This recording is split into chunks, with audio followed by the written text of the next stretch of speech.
Certainly good to see everyone this evening. I do want to thank everyone for the prayers on my daughter's behalf. She is in her third trimester and having some complications already starting to rise with her pregnancy. So she had a lot of problems with her first baby, and looks like she's going to have problems with this one too, but certainly appreciate your prayers. I also appreciate the elders for allowing me to be able to give this presentation that we had for our mission trip in Jamaica on July the 12th through the 20th of this year. If you all remember, we were in Jamaica at the same time that Howard and his group were in Jamaica. We were just in different places.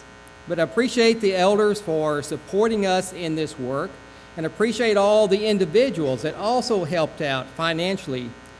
And one of the reasons I wanted to present this presentation is because I wanted you to see what your money went to. That it was not wasted. We did a lot of good work while we were in this country. Now, Jamaica is an island country. It is the third largest island in the Caribbean Sea. It's 146 miles long. It's anywhere from 22 to 51 miles wide. It consists of 4,244 square miles.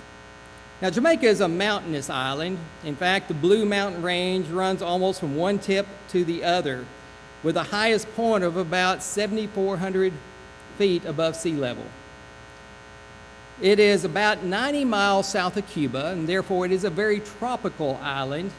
I compare the weather there about what we have here in Portland, hot and sticky.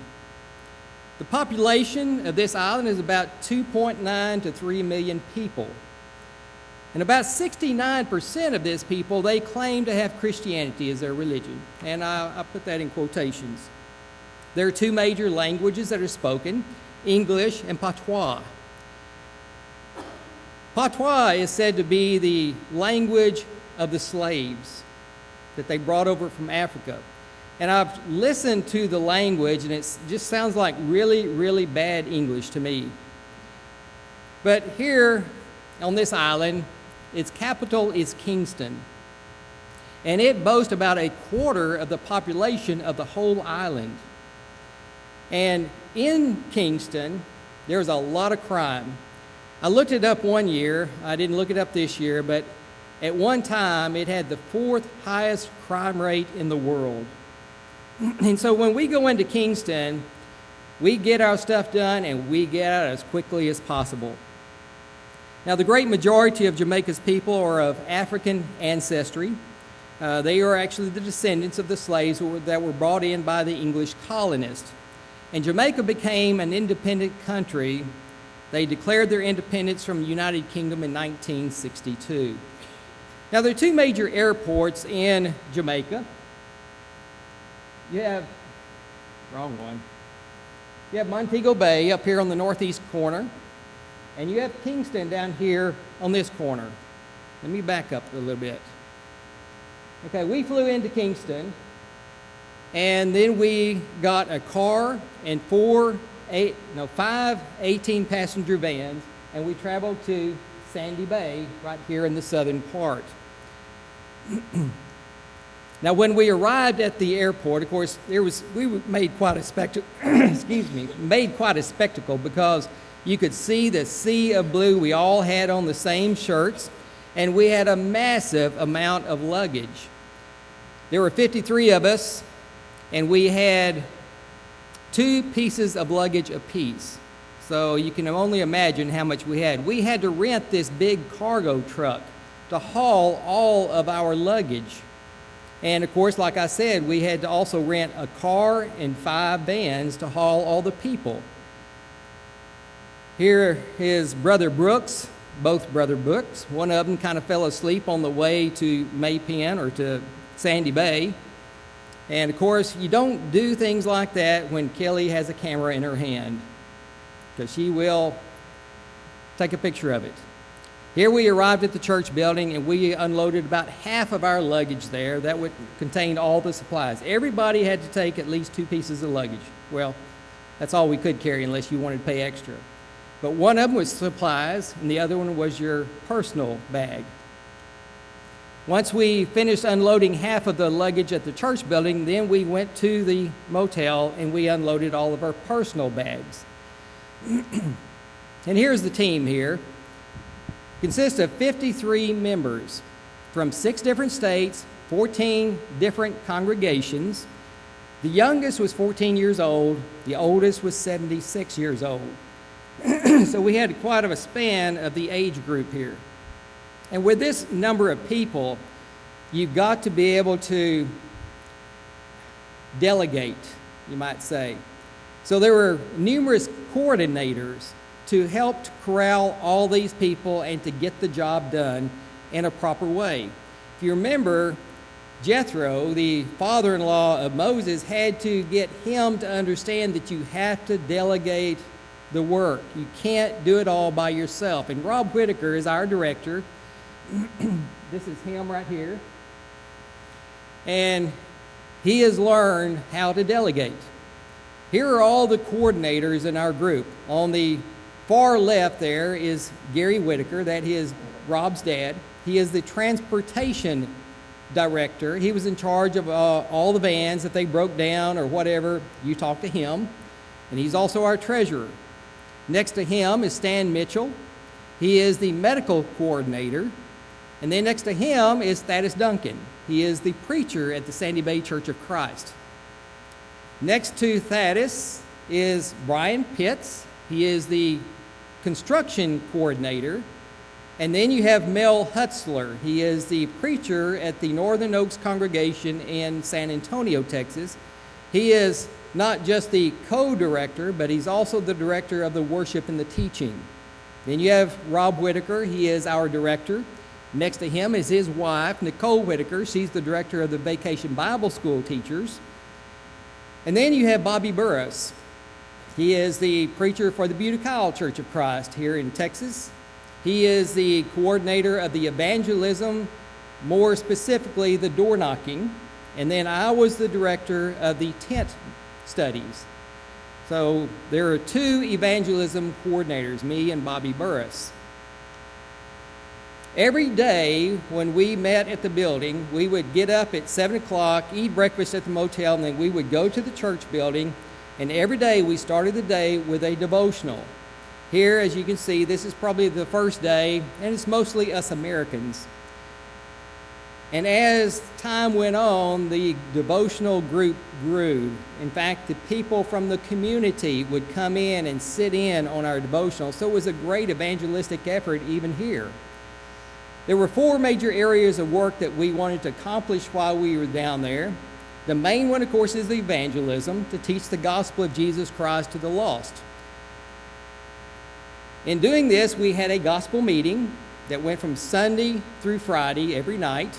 And then we had our personal Bible studies. We also had a benevolence there, and that was our medical team. We also put on a vacation Bible school Monday through Friday. And then we also had construction work. Now this is the evangelism team here, 22 of us evangelists. And that's not even all of them, because the vacation Bible school team, when they got through the vacation Bible school in the morning, they then joined the evangelism team. So we had quite a few people teaching the gospel of Jesus Christ, and that's what we were down there for. This is the medical team, and this is actually the medical team with 3 other people who came down to join us. On the far left is a man named Brother Baptiste. He is from Terrell, Texas. He's a preacher and a counselor. And then 2 people down from him, that black man with the blue shirt on, that is Norris Duncan. That is Thaddeus' brother. Thaddeus is the preacher there at Sandy Bay. But Norris is a nurse in St. Thomas. And then on the far right, you have another of Thaddeus' brothers. His name is Malcolm. He's a preacher at the Mineola Church of Christ. But he also lives in Terrell, Texas with Brother Baptiste, or in the same town, not with each other. But anyway, they all came down to help out in that. And he is actually, Malcolm is a nurse at the big Baylor Hospital there in Dallas. So they were a great help to us in our medical team. This is the construction team here. As you can see, there are a lot of big burly guys there, and they needed to be because they had to do a lot of work in concrete. Now, many of you may be wondering, well, what in the world did Kelly do down there? Well, she held babies. Lots of babies. Sometimes 2 at a time. She fed babies. She held babies while she was taking pictures. She was the campaign photographer as well as the campaign secretary. So Kelly had her own little office. The construction team actually built a little cubby hole for her in the corner of the church building. And she took care of all the paperwork, and then some, whatever Rob wanted, he called on Kelly. And here she is, hard at work there. But she was also had to help out with the construction team. Sometimes the construction people didn't know how to handle the certain power saws or whatever, and she had to show them how to do it. You believe that, right? And she was a medical comforter. This young man here got hurt on the construction team, had to have stitches in his eyes, and so she's there holding his hand while they scrub it out and stitch him up. We arrived on Friday, and mainly what we did on Friday is just unload the truck, unload the suitcases at the church building, then get everything prepared at the hotel, had a meeting, and then we went to bed getting ready for that week. Saturday was setup time, and this is when we would have our team meetings. We had a lot of newbies with us this year, as we do every year. And we would have to get the people to understand what our goal is and how we're going to accomplish that goal. So we would have to talk to our teams. Here, Bobby Burris and I are talking to the evangelism team, telling them exactly how things need to be going. And if there's any questions, they need to ask the questions. Here's Nicole with the Vacation Bible School team, Brian Pitts with the construction, Stan Mitchell with the medical team. Now, we had about 50 suitcases of supplies that we had to unpack and organize, so we had a lot to do on Saturday morning. This building here is the old church building. We built a new one there. But this is the old one, and this wound up being our medical building. This is where the doctors saw all of their patients. So we had to clean it up and get it ready. This is what it looked like when we got there. And Stan, he had to show that he had a little more talent than just pulling teeth. He could even pull on a lawnmower. The construction team, they immediately got busy trying to set everything up, getting us ready for that week. They had to install fans and lights and had to do electrical work in this building to get it ready for the medical team. And here all the suitcases had to be unpacked and organized. Dental equipment also had to be unpacked and assembled. A lot of over-the-counter medication was taken down there by us. That had to be unpacked and organized, as well as personal hygiene supplies, reading glasses. We didn't do prescription glasses. We just did strictly reading glasses for the people down there. But also we had a lot of other medications that had to actually be locked up in a cabinet. And only Stan Mitchell, the medical director, and also Israel, one of the members down there, had a key to that. So it was important that we protected this medicine. Here's Stan. Excuse me. Sorry about my allergies. Here is Stan with a suitcase full of dental hygiene items, and every single dental patient got a packet. Also, setting up for Saturday meant we had to set up tents for Vacation Bible School classes. There was not enough area in the church building or even the medical building to be able to set up classes, so we had to set up tents for all of this. And of course, the construction team was the one to do it. I don't know what we would have done without that construction team. They fixed a leaking water line that went to the ladies' bathroom. Also, they had to put up tents between the old building and the new building, and this was going to be the medical waiting area. So we provided shade for those who were having to wait. And we had to have lots of water. I don't know how many cases of bottled water we had to buy for our team. Jamaica is just like Mexico. You don't drink the water. So we had to have the bottled water, and we did not give bottled water to the people down there, not even the members of the church there, because they could drink the water. We couldn't, and we just didn't have enough money to provide everybody bottled water. Gary Whitaker and Matt Gibson were in charge of getting the ice for this water to help cool it down. It was very hot down there, and there's absolutely no air conditioning, so we wanted the cool water. They were in charge of getting the ice, and sometimes they would get up and go get the ice even before we got up to eat breakfast. So they were always on the ball, and we appreciated their hard work. Jonathan Fan and Gunter Pitts were the two youngest of the group, and they were the designated water boys. And their job was to make sure that everybody on every team got water in a timely fashion, because it was very easy to get dehydrated down there. And so they would go around with these buckets of cool water and be offering water to everyone. Also on Saturday, of course, the Vacation Bible School team had a lot of t-shirts that they had to unpack. Every single kid that came to Vacation Bible School would get a free shirt. Also, a lot of these suitcases were filled with supplies like teaching materials, snacks for the kids. They had to be unpacked and organized. And we also took a lot of Bible class material down there to leave for the congregation. So we had lots of supplies to take down there. Evangelism materials also had to be unpacked and organized. And the man in the dark shirt over there on the right, his name is Ken Denton. He was a little OCD, and I sure appreciated having him on my evangelism team because he could organize.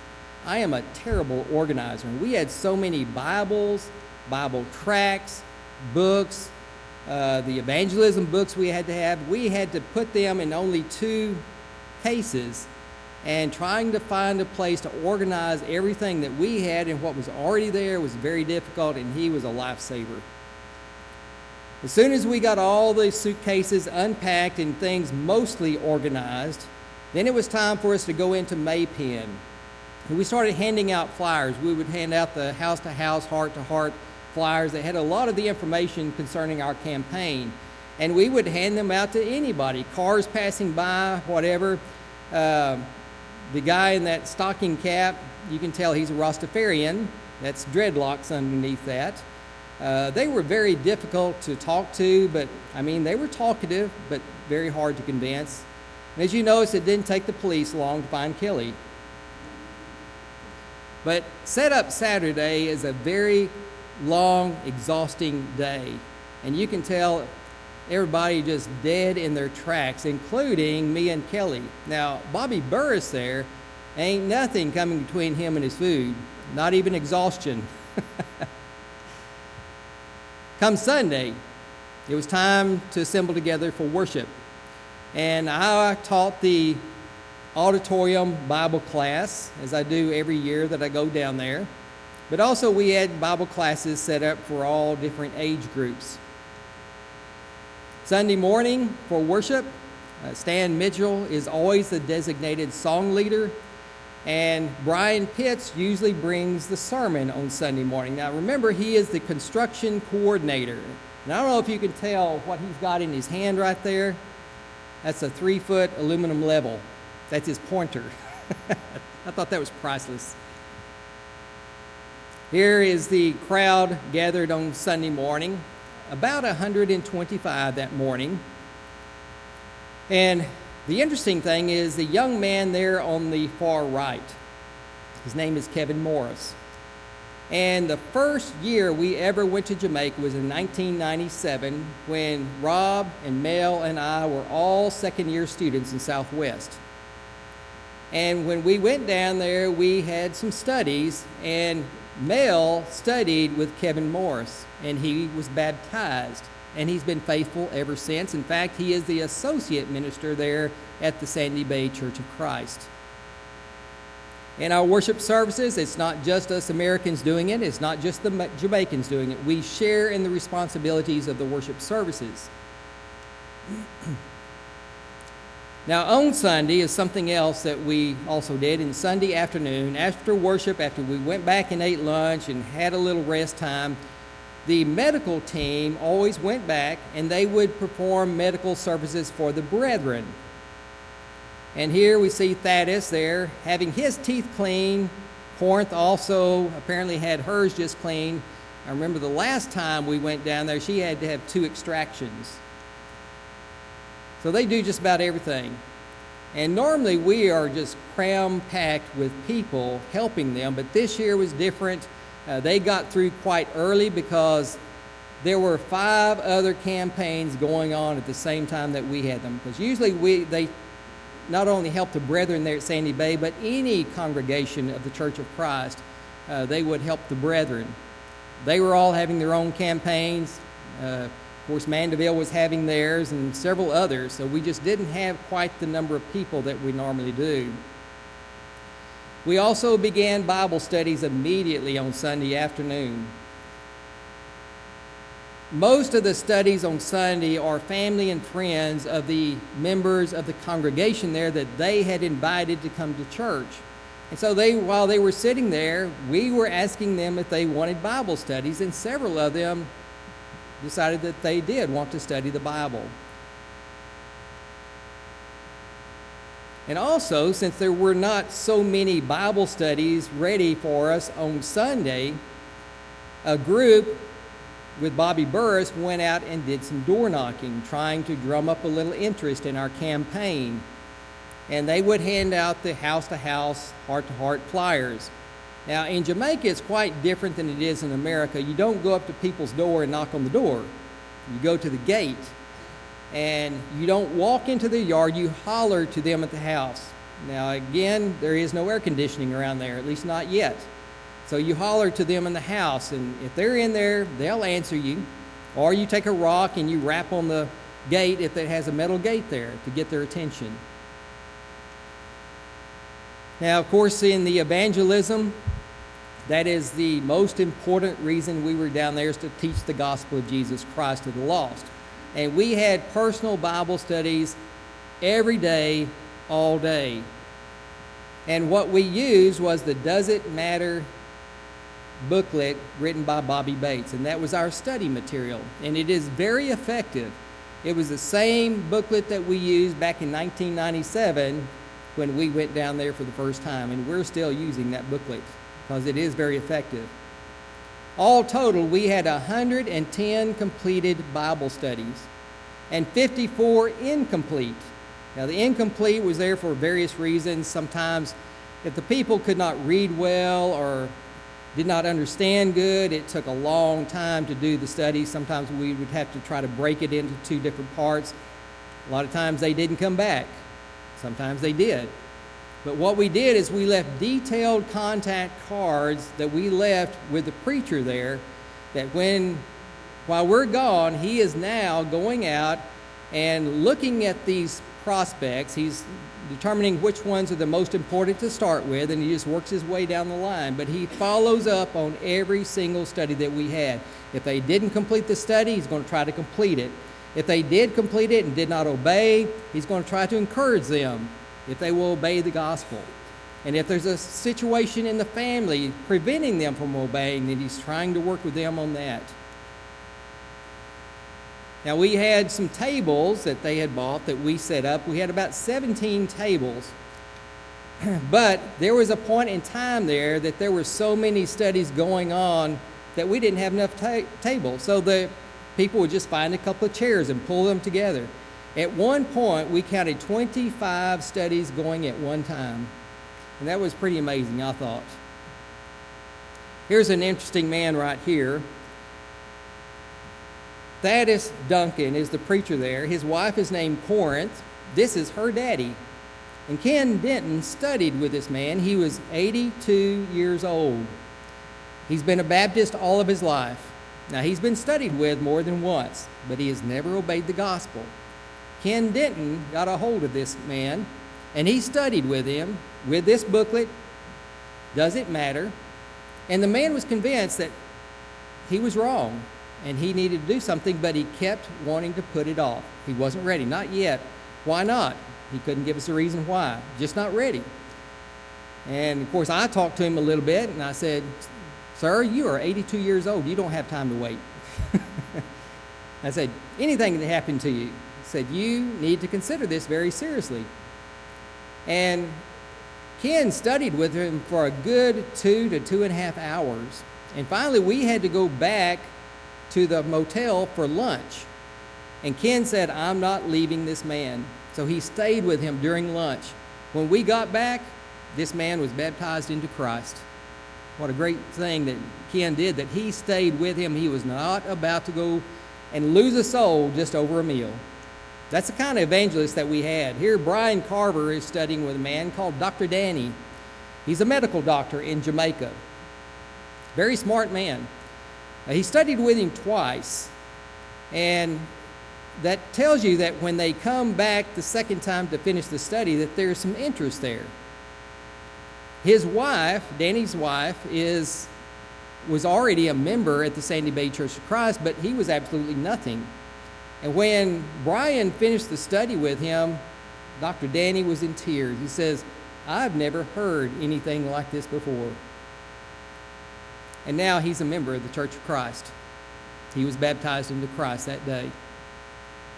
Here's two interesting young ladies. Delith is the one in the blue shirt. She was converted about 6 years ago, and she has AIDS. And yet she is one of the hardest workers I've ever seen. You can tell that it drags her down, that disease does. But she was very faithful, hard worker, and here she is, she's studying with another lady. The other young lady, just on the other side of her, her name is Aneria, and she's from across the fence. Let me explain what that is. Right next door to the Sandy Bay Church of Christ building is a house of ill repute. You don't know what that is? It's prostitutes. And this young girl on this other side over here, Aneria, was a daughter of one of those prostitutes. And what would happen a lot of times is that when we're having a campaign down there, or when they're having services at the Sandy Bay Church of Christ, these prostitutes would take their children and hand them over the fence to us so we could babysit them so they could go about and do their business. We're glad to take their children. And this is one of those children that they handed across to us. And she was converted about 2 years ago. And when she was baptized into Christ, she left that situation, and now she's living with one of the good sisters there at the Sandy Bay Church of Christ. And here she is, an area with Hannah Whitaker. And this is Rob's daughter. And they had studied with this girl, and she was baptized into Christ. And the reason I say all this is because you don't have to be 10 years in the faith to be able to go out and convert somebody. This Aneria is only 2 years old in the faith, and she is already studying with people and helping to convert. And there is no excuse why anybody, I don't care how old you are in the faith, that you can't get out and study with people. We had 8 baptisms, and there needs to be a correction on this, and one more after we left. And the first 2 baptisms were 2 of our own. It's not an unusual thing, but our 2 water boys, Jonathan Fan and Gunter Pitts, were both baptized into Christ, and their daddies had the privilege of baptizing them into Christ there in Jamaica. Now we have 2 more prospects that we're really hoping that will pan out, and that is that we studied with a couple that were living together, and we convinced them of their error, and they decided to separate and to get married. Now in Jamaica, it takes a long time to get somebody to get married. It's not like here where you can just go down to the Justice of the Peace or whatever and get married. But there's just a very few people who can actually marry people in Jamaica. There's only a few. And Brother Carl Powell is one of those who is the evangelist at the Mandeville Church of Christ where Howard and them went. But they set the date for the marriage on September the 22nd, and she says she will be baptized into Christ then, and we're hoping that we will convince the young man to do the same thing. Now, when we baptize them, we do have a baptistry at the church building, but a lot of people, they want to go to the Salt River. And this is actually the origin of the Salt River, a very clear, pretty grotto. It's not salt water, it's fresh water, but it is the very origin of the Salt River. As you can see, there's quite a bit of transformation in the old church building when we made it into the medical clinic, and here is all the team there. We saw 655 patients in 6 days. That team was busy. Now, Dr. Stan said the medical team is very serious and businesslike at all times. But you can see this is the result of seeing 655 patients in 6 days. Now, the medical registration, that thankfully is done by the brethren there at the Sandy Bay Church of Christ. We learned the hard way in years past that it's a lot better for them to do it than for us Americans to do it. And here's the waiting area, the medical waiting. People come in, they want to see the doctor, they have to be there at a certain time, they have to have their number called, so they have to be there at the beginning of the day and wait. And while they're waiting, this is where we get our Bible studies from. It's unlike most campaigns where you have to go out and door knock and walk miles and knock on hundreds of doors to get a Bible study. We bring the people to us. Most of the time, we have no problems whatsoever getting a Bible study set up. But at times, the people just don't show any interest. So Bobby Burris decided that he's going to strap on his little loudspeaker, and he goes out there and starts preaching to the people. He's got a captive audience. Why not? And after his preaching, apparently it drummed up a little bit of interest, and 4 more people decided to sit down and study the Bible. So it worked. Now, when we do the medical thing, what we do, and we found out this is the best way to do it to make sure everybody is seen in a fair way, is the people come in the evenings, right before the gospel meeting starts, and we have a ticket counter out front. And we give tickets to the people for whatever service they want for that next day. And they only get 1 ticket per person per day. Now, if they see the doctor and they want another service, then they have to come back and get another ticket. Oftentimes, we give out more tickets than what the doctors can see. So to do this in a fair way, we randomly draw the tickets, and that was Kelly's job. And we would draw so many tickets with the numbers, and at the meeting, they would call out the numbers that the doctors would see. And if they were there, they had to sign the ticket, and they could see the doctor the next day. But we do not allow them to come up and get a ticket and walk back out of the gate and not stay for the meeting, because if they're not in the meeting, they don't get to see the doctor. So it's like we force them to hear the gospel. And here Kelly is at the ticket counter, and this is her least favorite of all jobs because there has been some nightmares at this counter in the past years. This year was great, it ran real smooth, but here she is smiling, or it may be gas pains, I don't know, but anyway, if you'll notice, there's a lot of big, burly men around her because there has been some confrontations in the past and problems. And so there's a lot of men there watching over Kelly while she's there. And here's Israel. He's one of the members there. And he was Kelly's bodyguard for the week. Now, he may not look like much, but he is an extremely hard worker. He was there to meet us at the airport to load our luggage. He helped us unload it at the church building. And he was also the security guy all week long. He was at the building from 7 o'clock to 11 o'clock at night every day. He also worked in the medical registration, and he would stand at the gate when the tickets were handed out. And we learned over the years, we just keep getting better at this all the time, instead of having this crowd come up to the ticket table where Kelly is, Israel sits there with his big old leg propped up against the gate, and he only lets them in one at a time. And nobody messes with Israel. But he considers guarding my wife as his number 1 job. He took care of her, and he kept his eye on her at all times. This is Daisy Pratt. Her first ever mission trip was in 2010 with us, and she's never ever worked in a dental office in her whole life. And we needed somebody to learn how to clean teeth, so they taught her. She's been cleaning teeth ever since. And if you notice, there's a little helper there with her. That's Dr. Danny's little girl. And she's instructing the patients on how to hold their mouth so that they can have their teeth cleaned. She was cute. These are our two dentists that went down there, Dr. Joel Gaw and Dr. Stan Mitchell. And all they did was extract teeth. And the reason they have to do this so much is because jerk chicken is a very popular item in Jamaica. And if you've ever seen or heard how they cut up their chicken, is they just lay out a half a chicken, they take a meat cleaver and chop, chop, chop. And they shatter the bone everywhere. You got to be very careful when you eat their chicken.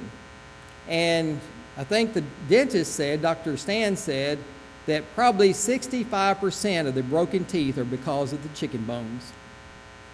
Here's their souvenirs that they keep. These are teeth that they pull. That's a water bottle, 3/4 full. Normally they have more than that, but that is, at least they did wash them for you before they showed them. We had two nurses there.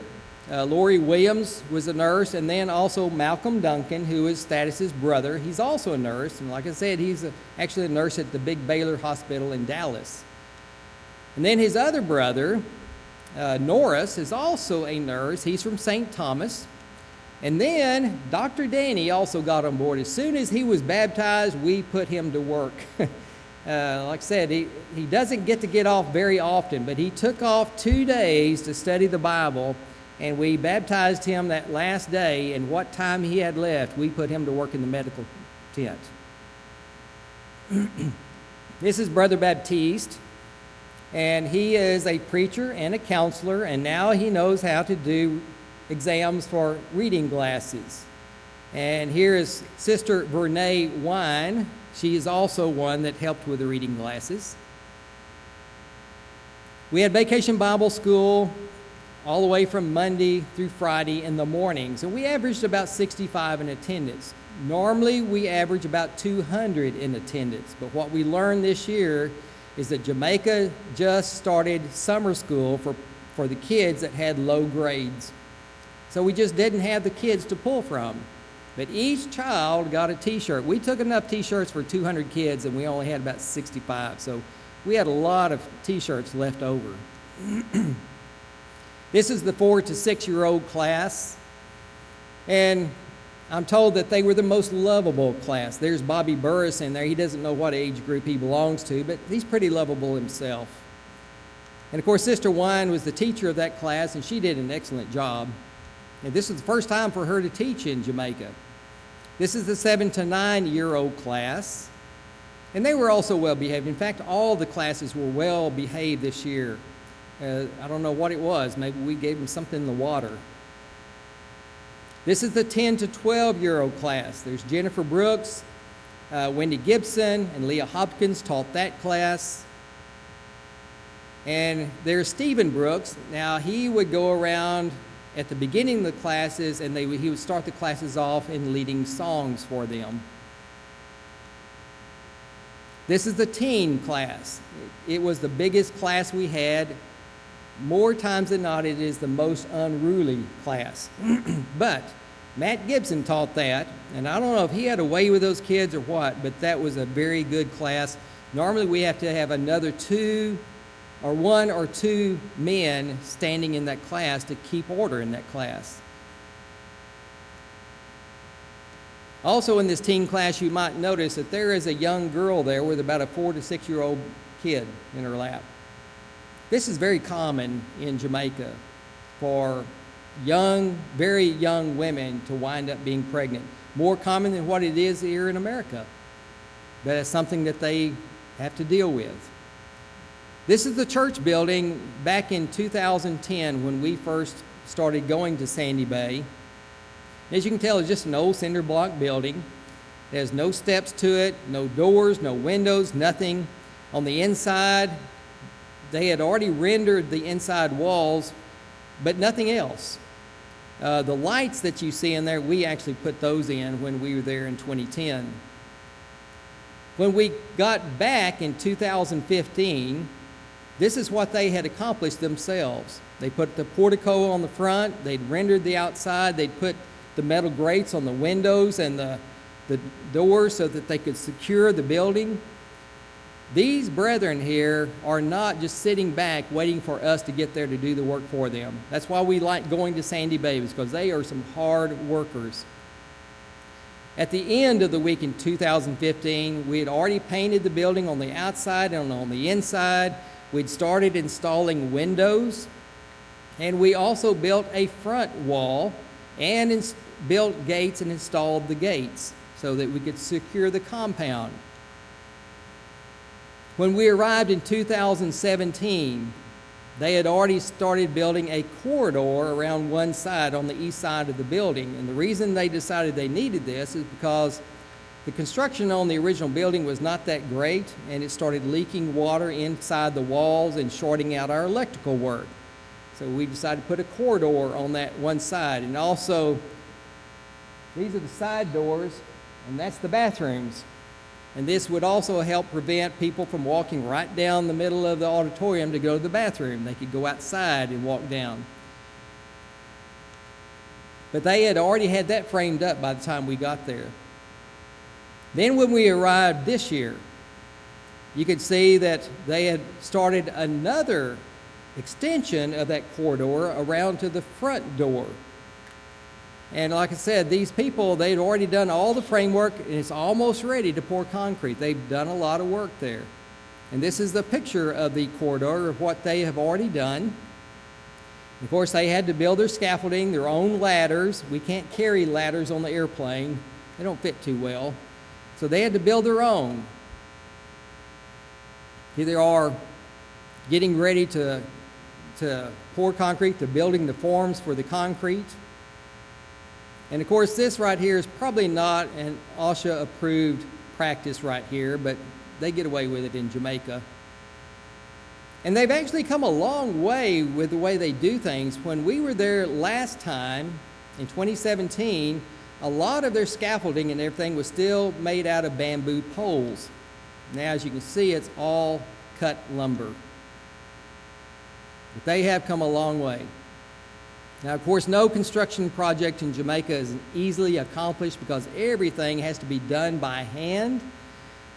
We didn't have concrete trucks down there to back up there and to pour the concrete for us. We had no concrete saws. We had no forklifts. We had no cranes, anything like that. Everything had to be done by hand. Now, here Kelly is with her broom. She's on top of the church building. You may not know what she's doing, but she's fixing to take it out for a test flight. Actually, the guys didn't really know how to use a Jamaican broom. They couldn't figure out how to sweep with them, so Kelly had to get up there and show them how to do it.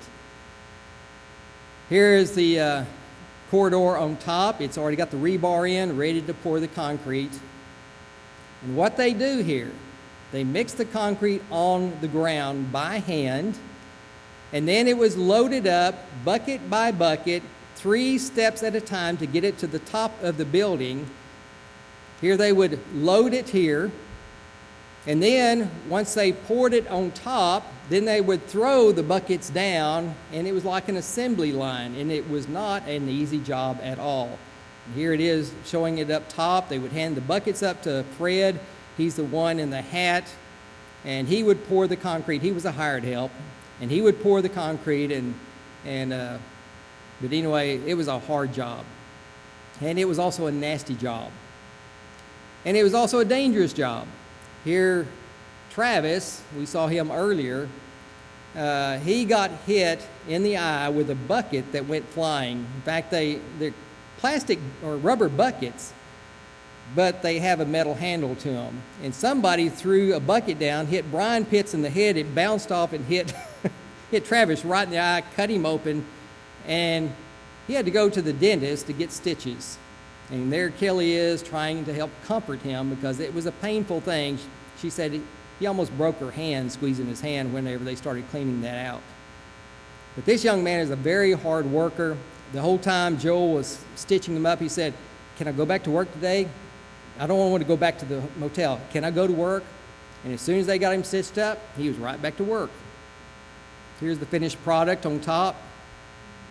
And then another project that the construction team had to do is to paint the front wall. They had already put up a metal grate. That's another thing that they had done before we got there. They put up this metal grate. We had to paint it black. We had to prime the wall. And then they painted the wall the same ugly yellow color that the church building is. I think it's ugly as sin, but they seem to like that kind of color. Here's a young man that's quite interesting also. His name is Cleveroy. Cleveroy, we met in 1997. He is another one that we studied with when we were students at Southwest. That was a long time ago. And he is still faithful, a very hard worker. Here he is, he's welding up some of the metal grates that go on the wall, and also he helped in painting. We also had to do a back perimeter wall. We'd already built the west wall, the front wall, and now we're working on the back wall. There was nothing there but just an old broken down barbed wire fence for years. And now they're wanting to secure the premises, and the brethren had already laid the foundation of this wall. So like I said, they don't just sit around and do nothing. But while we were there, we were going to try to finish it. But it was a very slow process because the concrete had to be carried by hand, by buckets, to the back of the building, to the back of the property, along with the cinder blocks. Here's a picture of it, and it went slow also because of the way they had to build these things. They had to be earthquake rated. I didn't know that they really had earthquakes down there, but they have to have them rated for earthquakes. So they have to build them really strong in a certain way. And of course, you don't have a concrete truck. You can back up and fill this thing with concrete. You have to do it by hand, so it took a long time. It's slowly coming along. We did not get finished like we wanted to because of all the other projects that wound up having to be done. Now, the construction team couldn't do it all. Here, Doyle Brooks, and Travis Cox, and I had to build a temporary track rack. We carried hundreds of tracts with us, Bible tracts, and we had to have some way to display them and to easily access them. So we built this little track rack out of PVC pipe. And here Chandler is having to work on some of the electrical. That happened while we were there. That little case, that wooden case that he has his left hand on, that was over that electrical outlet. And it's full of papers and books and everything else. We are very, very lucky that we did not have a massive fire in that building. But they had to pull new wire, put a new plug in, and everything else. Another thing that, if anybody knows anything about inside spas, you always have problems. Every time we go down there, we have to patch leaks on the baptistry. When we got there, it was not holding water. So we had to patch it so we could have a baptistry. Here Chandler is putting up a security light on the back corner of the building because it was so dark back there. The construction team also built another set of shelves for us to put the songbooks and extra Bibles in because we had so many evangelism supplies that the other cases were just completely full. And of course, whatever goes up has to come down. The construction team also had to disassemble all of the tents and then pack them into the medical building so that they could be locked up and secured, because if we left them out, they would be either stolen or vandalized. And we just couldn't afford that since they were rented. Here's an interesting young man. This young man came from across the fence also. His mama is a prostitute. But that boy was a go-getter. He was always wanting to help. When we were setting up chairs for the gospel meeting, he was right there just running back and forth, setting up chairs, doing whatever he could, whatever we would allow him to do. And I was told that when we left, they studied with him, and he was baptized into Christ. And his sister Kamisha is also studying with him and will probably soon be baptized into Christ also. So there's a lesson there. You don't have to pick and choose who your prospects are going to be. They can come from anywhere. So don't judge someone whether you think they're worthy of the gospel or not, because we had several people from across the fence baptized into Christ. Here are some of the accomplishments that the construction team did throughout the week. They set up the Vacation Bible School tents, the medical building, the medical waiting area. They set up Kelly's office area. They had to dig a new ditch and put a new drain in for the women's bathroom and fix the plumbing. The baptistry leak was fixed. They built a track rack and a new shelf for the auditorium. They built a handrail at the front for the front steps. which they did not have. They painted the front perimeter wall, worked on the back perimeter wall, finished the covered corridor on the east side of the building, put new handles on all the inside doors, repaired the electrical outlets in the auditorium, and installed an outdoor security light, all in 6 days. And when you consider all the concrete work they had to do, that was a lot. The gospel meeting, of course, that was another part of the evangelism effort. It began Sunday night and went all the way through Friday night. Rob Whitaker did all of the lessons except for Friday night, and Mel Hutzler closed out the meeting on Friday. But it began on Sunday night with about 145 in attendance. By Tuesday, it grew to about 180 in attendance. And by Thursday, we had around 200 in attendance. So we had a lot of people there, and a lot of people heard the gospel of Jesus Christ. You know, there's no greater joy in this world than to become a Christian, to be a child of God. And the only way to get there is to be able to hear and to believe the gospel of Jesus Christ. Now, what we preach in Jamaica is the same thing that we preach here. It's the same gospel that has to be preached anywhere in this world. It doesn't change. And there's no greater joy than obeying the gospel of Jesus Christ and know that your sins have been washed away and you're forgiven, and then you can have the hope of eternal life in heaven. And there's also no greater joy than being able to help someone to see the truth and to obey the truth so that they can be saved. You have the opportunity this evening. If you know what you need to do in order to be saved, there is no reason to wait, because the gospel's not going to change for you. You have to make that change. And if you know what you have to do, you're a believer in Jesus Christ, and you know that you need to repent of your sins and confess the name of Christ and to be baptized, why do you tarry and why do you wait? The water's ready, and we're ready to act if you are. If you're a child of God, and maybe you're not the Christian you ought to be, we all have to be preaching the gospel somewhere to someone. You can't all be up here in the pulpit, but we can still teach the gospel to our neighbors. And that's part of that Great Commission. And maybe you haven't been doing what you ought to be doing concerning the gospel. Again, you don't have to wait till you're 10 years old in the faith. If you've been baptized into Christ, you know what you have to do. You can tell others exactly what you have done or what you have learned. And if you have not been doing what you should, we encourage you, let's repent of that. Confess your sins as publicly as you've made those sins. And if there's anything that we can help you with tonight, help you to have heaven as your home, then won't you respond to the invitation this evening while together we stand and sing.